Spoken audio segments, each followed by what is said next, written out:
Hey guys, so I think I kind of figured out why we might have been confused this afternoon. I did this lesson again with my ninth hour, and what I explained with them really helped them a lot. So, posting this video to hopefully help you guys out and hopefully explain things a little bit better. So, when I have an equation like this, I really need to pay attention to what's happening to x. So if I have a 3 in front of my x, that's multiplication. When I create my table, I'm going to pick the same x's every time because I want to make sure to have a negative x, a 0, and some positive x's. If I'm saying I'm multiplying by 3, what I'm literally doing is taking every x and multiplying it by 3.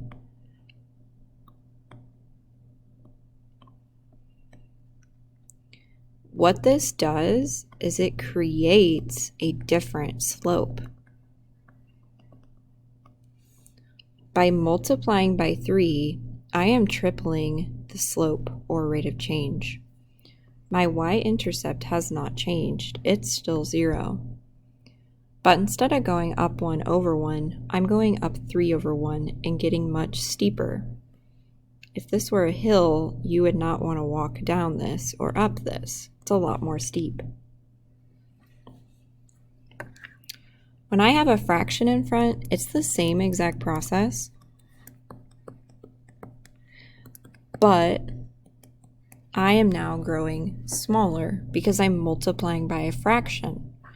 It's still multiplication in the sense that the number is in front, but I'm multiplying by a fourth.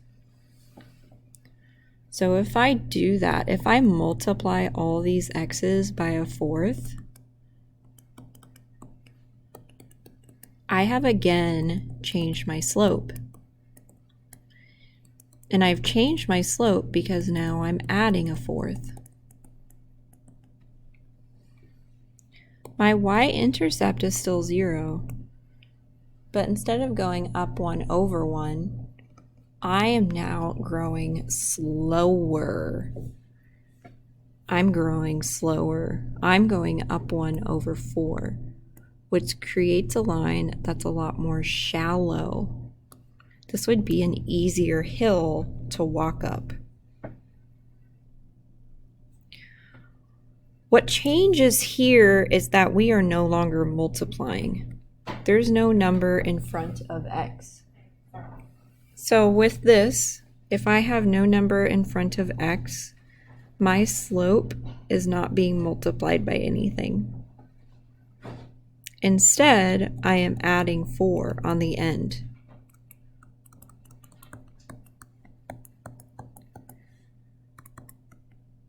So instead of multiplying, this time I'm going to add 4.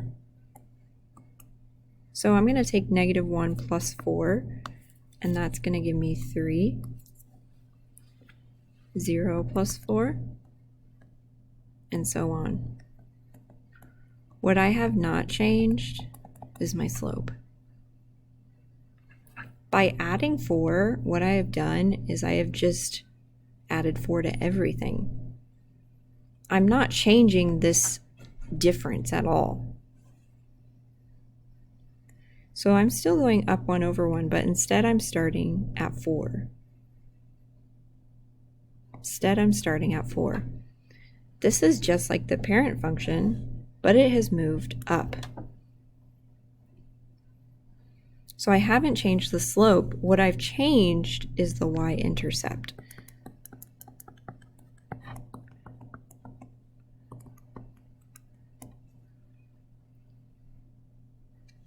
This time I'm subtracting 4. So I'm literally taking x and I'm subtracting 4 from it.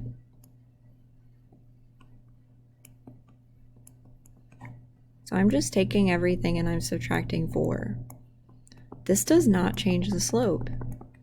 Slope is still 1. I'm not changing the steepness or the incline of the hill. I'm changing the location. And this time I'm moving it down. So when you are looking at your homework problems, I really want you to think about, what am I doing to x? If I'm multiplying by a number that's bigger than 1, I'm going to get a lot steeper. If I'm multiplying by a number that's smaller than 1, I'm going to get less steep or more shallow. If I add or subtract on the end, I'm moving up or down.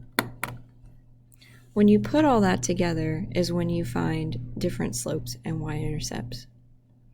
If you did watch this video, I want you to like my post of this video in the team so that I know maybe you took a little extra time to understand. Again, I'm sorry for all the tech issues. I hope you guys continue to be patient with me, and I will see you tomorrow.